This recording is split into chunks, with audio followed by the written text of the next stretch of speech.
Okay, in 3, 2, 1.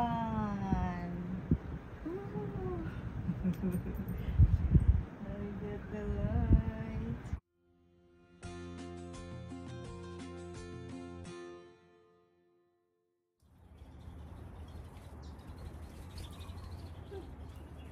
Oh yeah. Look your phone. I know. You get tracking on your phone. Yeah. You track the bird. Yeah, track the birds. Coming here. I like you, everybody. Come here.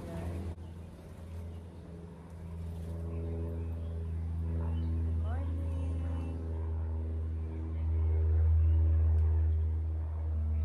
Everybody present. Okay, come everybody.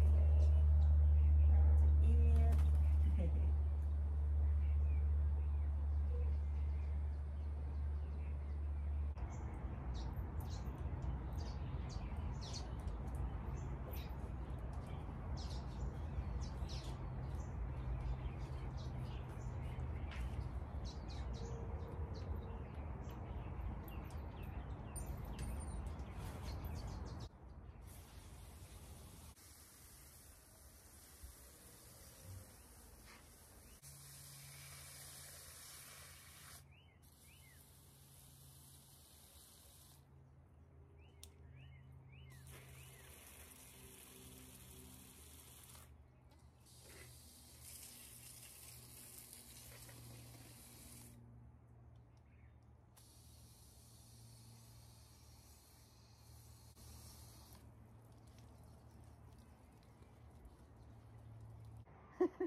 I know you get seeds from there. Oh, sprouting some ampalaya.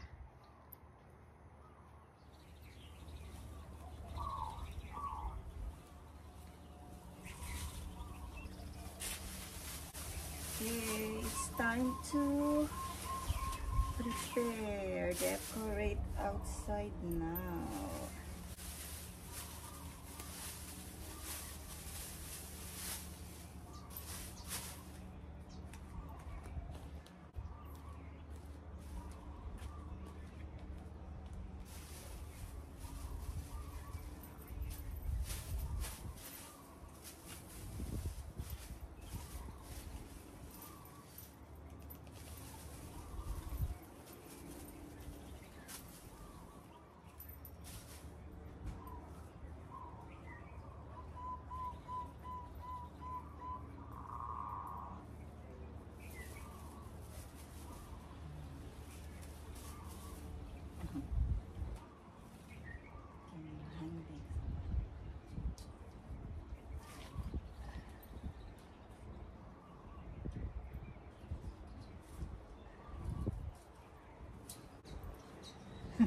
Like that for the meantime.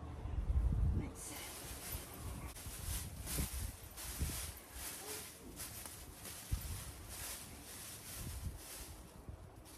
Okay, decorate. This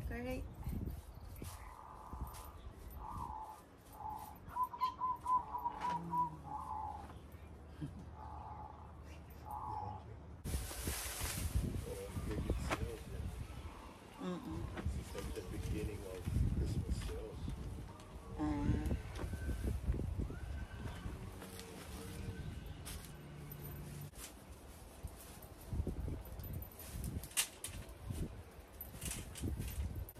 Oh, finally. Yes. So, set aside this one for the meantime and let me check if the bulb works. Let's check. So, I have one here.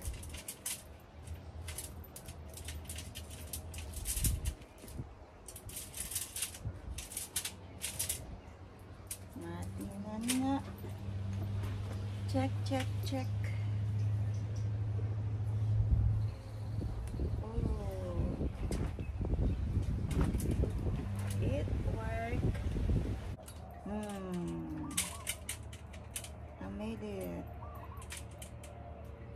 let's check.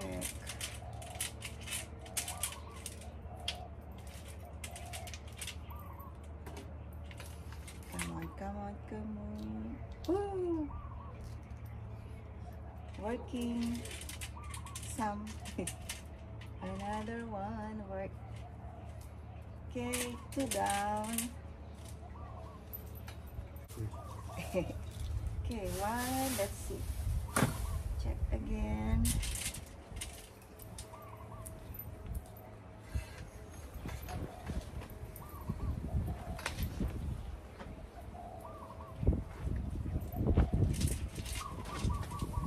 Work.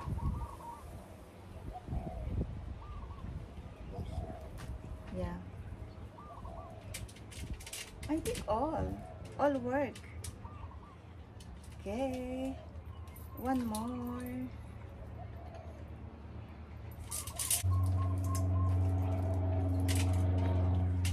Okay, check.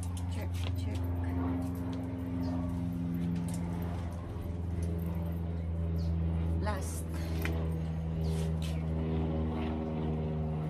Get some that work.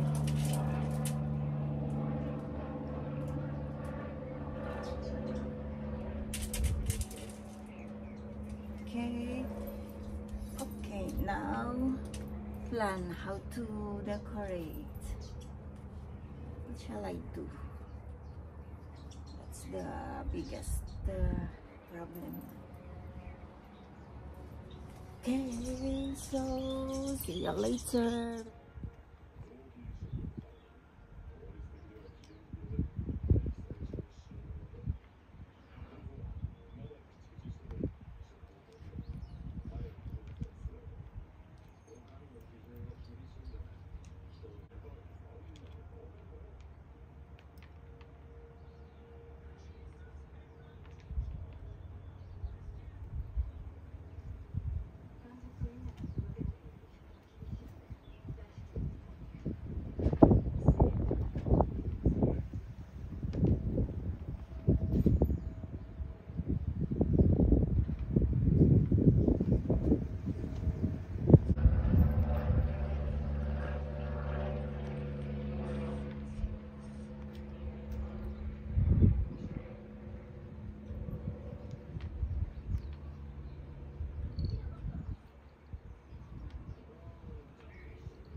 Hi everyone, it's cooking time. So for today's dinner, magluluto ako ng aming famous Ilocano dish, igado. Only that I don't put liver in my igado. So I slice thin the pork and then I added sukang Iloco or yung black vinegar. What else? The Filipino soy sauce, some crushed garlic, you can see in there, peppercorn, and bay leaves or yung ating tinatawag na laurel. Ayan, medyo kumukulo na siya. So this will take a few minutes. Okay, see you later. Eto na siya. Ang bango-bango. Hindi pa ako nag-a-add ng water. Mamaya pa. So, hayaan ko lang na ganito mag-simmer. Let the meat absorb the ingredients.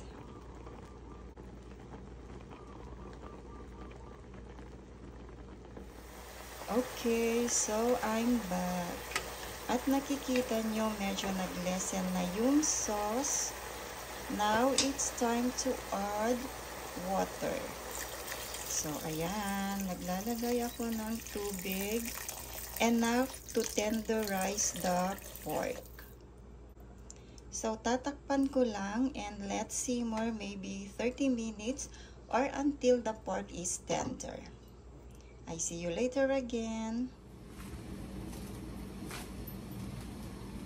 Ayan, so after 30 minutes guys, I'm back. And i-check ko kung tender na yung pork.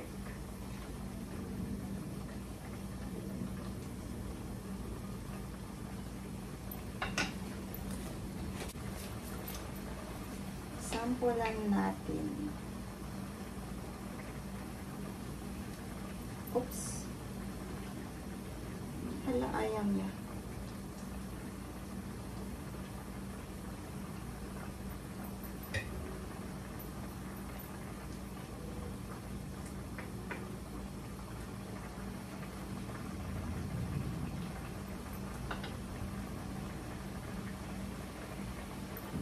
Medyo malambot na siya. So, ilalagay ko na tong dry peas or yung ating tinatawag na in Philippines, we call this gisantes. So, ilalagay ko na siya kasi mahirap din siyang maluto.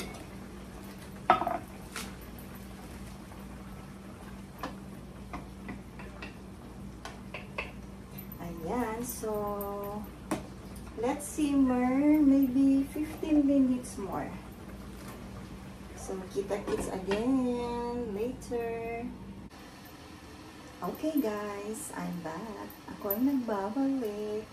At i-check na natin yung pork. I'm sure tender na talaga siya. So, next is I will add, this is annatto water. So, I soak. If you are familiar with annatto seeds, so this will serve as a food coloring for the igado. I soak in water. So, salain lang natin. Do not put the seeds. Ayan siya. Pampakulay.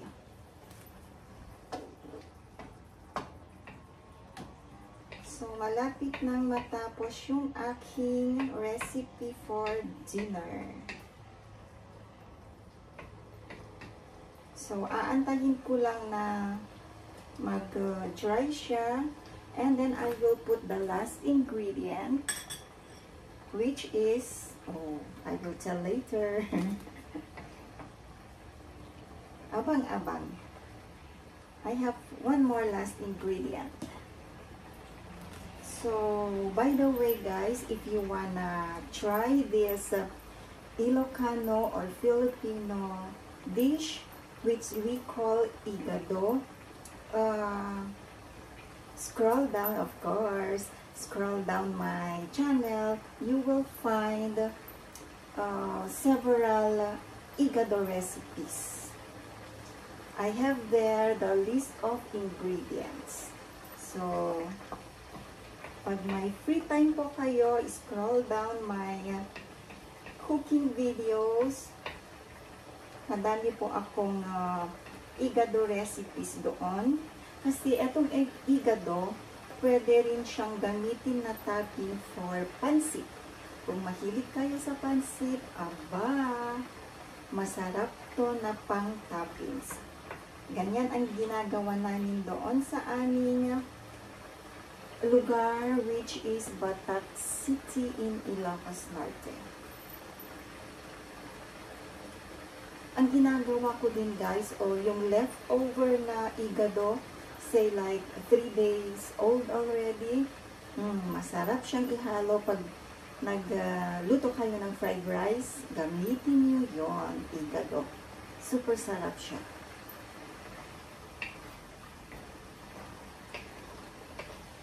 Baka, let's see if we get leftover of this igado. I will show you how I make my igado fried rice.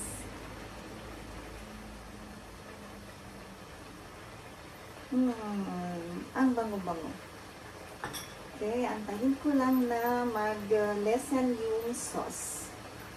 After that, the last ingredient, and it will not take a long time already, I'll be done. So, dinner will be ready. At sa mga nanonood po dyan, aside from kung pwede po kayong mag-subscribe, paki-share na din po para the more the merrier. Pag mas madami po kayong nanonood sa akin, di ba mas masaya? Yung mga niluluto ko po, very simple lang. Yung tinatawag na lutong bahay.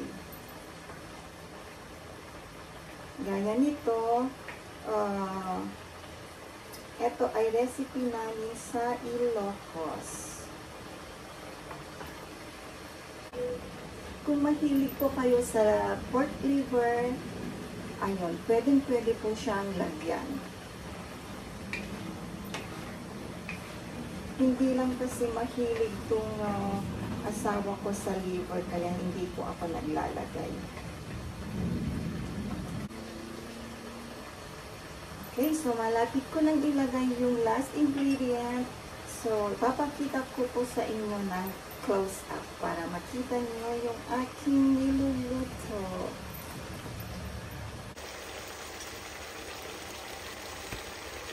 Ito na po ang aking version ng igado. So, ito na yung last ingredient, red bell pepper.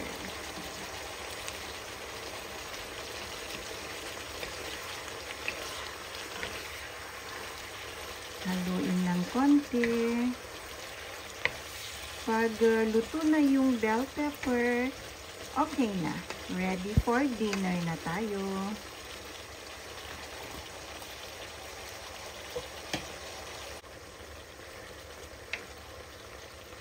Okay, malapit nang maluto. Konti pa for the red bell pepper.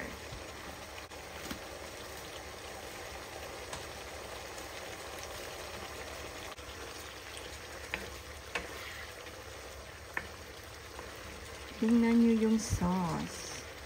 Ayan. Ang sarap ilagay po sa kanin. Mapaparami ang kain.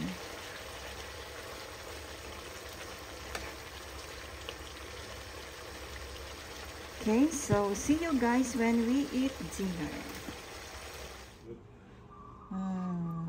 Igado. You smell good? Okay. Good then.